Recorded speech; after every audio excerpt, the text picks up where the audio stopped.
अस्सलामुअलैकुम, welcome back to new vlog. बहुत दिनों से व्लॉग नहीं आया था। तबीयत मेरी भी कुछ नासाज थी, कुछ बनीन की, कुछ ज़ारा की, क्योंकि मौसम जो है वो बहुत ख़राब चल रहा है यहाँ। बनीन तैयार हो गई थी और मैं आई थी घर मम्मा पापा के, क्योंकि यहाँ थी कुंडों की नियाज़। और कुंडों की नियाज़ का जो है वो सारा सौदा सामान आ चुका था। फाइनली अरेजनस ले आए थे, क्योंकि इसमें टाइम लगता है। नियाज़ में सारी चीज़ें प्रॉपर तरीके से आ जाती हैं तो जल्दी जल्दी काम हो जाता है, वरना काफ़ी टाइम लग जाता है। तो यहाँ बस सौदा आ चुका था और मैं भी आ चुकी थी। और ज़्यादा नहीं, बस थोड़े से ही नियाज़ नज़र के लिए बनाए थे, तो कम कम चीज़ें ही थी। यहाँ चाय के लिए दूध बॉयल हो रहा था कि चाय के लिए भी दूध बॉयल करके रख देते हैं कि टाइम जो है वो बच जाए और ज़्यादा टाइम ना लगे। और आंटी भी आने वाली थी, तो हमने कहा कि पहले हम चाय पी लेंगे, उसके बाद हम सब कुछ करेंगे।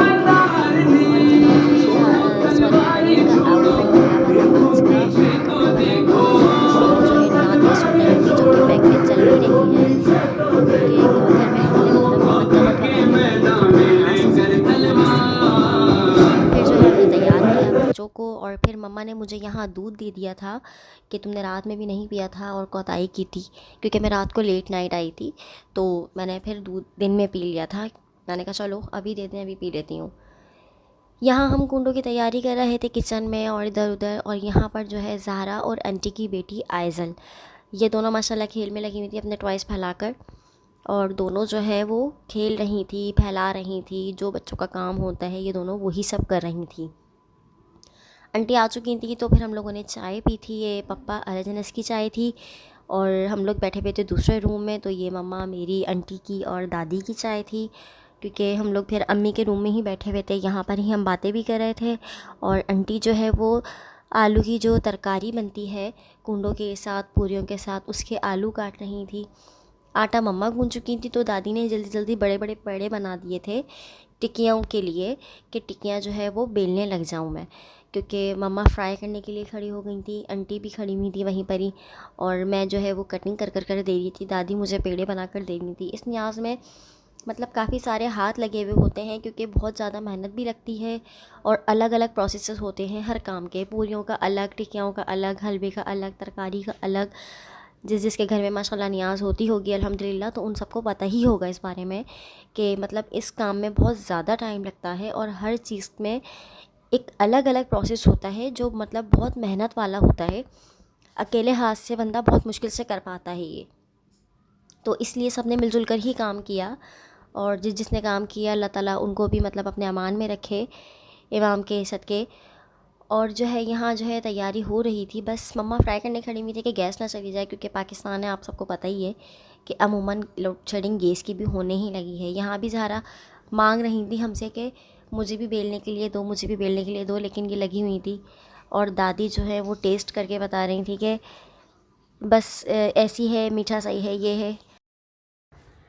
हमें टिक्कियाँ क्यों बनाती हैं? क्योंकि है ना, न्याज दिलाएंगे कुंडों की, इमाम जाफ़र साहब की, उनकी न्याज दिलेगी और फिर सब खाते हैं, बांटते हैं जिसको बांटनी होती है।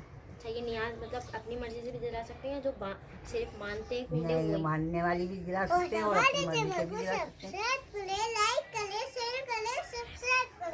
और अगर खाने के लिए बनाना चाहो तो हम दिनों में भी बना के रख सकते हैं, खा सकते हैं।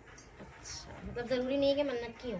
हाँ, और अब हमारे देखो दांत नहीं है, अब हम वैसे तो नहीं खा सकते, लेकिन हम पहले इन्हें कूटेंगे, फिर हम है ना ग्राइंडर करेंगे, फिर हम रोजाना 1 से 2 चमचे खाएंगे। ये दादी ने उन लोगों के लिए एडवाइस दी है कि जो मतलब जिनके दांत नहीं होते ना, वो खा सकते हैं, ये उनकी एडवाइस है। यहाँ जो है वो टिक्कियाँ तो कंप्लीट हो चुकी थी और तरकारी भी बन चुकी थी। अभी मैं आपको आगे दिखाती हूँ, हलवा बन रहा था, तो फिर पूरियों की बारी आ गई थी कि चले पूरियाँ भी बना लेते हैं हाथ के हाथ ही, क्योंकि आटा गुना हुआ था दोनों का साथ ही।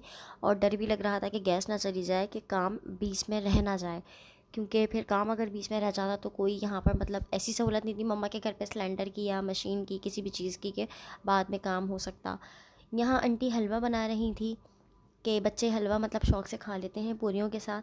और मम्मा जो है फिर पूरियाँ फ्राई करने के लिए खड़ी हो गई थी। जल्दी जल्दी मम्मा पूरियाँ फ्राई कर रही थी और यहाँ रख रही थी ये कि गरम रहें। और फिर ये दिखाती चलूँ कि यहाँ तरकारी भी रेडी थी बिल्कुल, आंटी बना चुकी थी पहले ही, कि मतलब कोई बाद में मसला ना हो, पहले ही तैयार करके मैं इसको रख दूँ। और टिक्कियाँ जो है वो भी मम्मा फ्राई कर चुकी थी कि वो भी रेडी रहें और जल्दी जल्दी जो है बस हम लोग खा लें टाइम से, ख़राब मतलब ठंडी ना हो, फिर मज़ा नहीं आता। और ये अपनी ज़िद में जो है माशाल्लाह कामयाब हो गई थी। मैं माशाल्लाह बोल रही हूँ ताकि और ज़िद करे, अल्लाह ना करे। ये अपनी ज़िद में कामयाब हो गई थी, बस खेल के लिए मतलब इन्होंने ले लिया था बेलन वगैरह। यहाँ बनीन भी उठ गई थी कि मतलब दूध चाहिए था इनको, फ़ीड करवानी थी। मैंने जल्दी से फ़ीड करवा के फिर इनको लिटा दिया था, ये खेल रही थी। और दादी को हमने नियाज़ के लिए टिक्कियाँ दे दी थी, सिर्फ हर चीज़ पर नई टिक्किया की नियाज़ थी, टिक्कियाँ दे दी थी, दादी नियाज़ दे रही थी यहाँ पे। यहाँ हमारा दस्तरख़्वान जो है वो रेडी हो गया था, माशाल्लाह माशाल्लाह माशाल्लाह अल्हम्दुलिल्लाह। ये हमारा दस्तरख़्वान इमाम हसन मुज्तबा के सदक़े का भी था, और उनका दस्तरख़्वान भी था, मौला अली मुर्तज़ा का दस्तरख़्वान भी था, और इसी के साथ साथ हमने कुंडों की नियाज़ दिलाई थी इमाम जाफ़र सादिक़ अलैहिस्सलाम की, तो उनकी भी नियाज़ थी। ये हर चीज़ थी माशाल्लाह, हर चीज़ से फ्री हो गए थे, सब चले गए थे आंटी वगैरह। और ज़हरा जो है वो थक के सो गई थी, बनीन जाग रही थी, बस ये भी नींदों में ही थी। उम्मीद करती हूँ व्लॉग पसंद आया होगा, छोटा सा व्लॉग है, लाइक करें, कमेंट करें, शेयर करें, चैनल को सब्सक्राइब करें, दुआओं में याद रखिएगा। अल्लाह हाफ़िज़।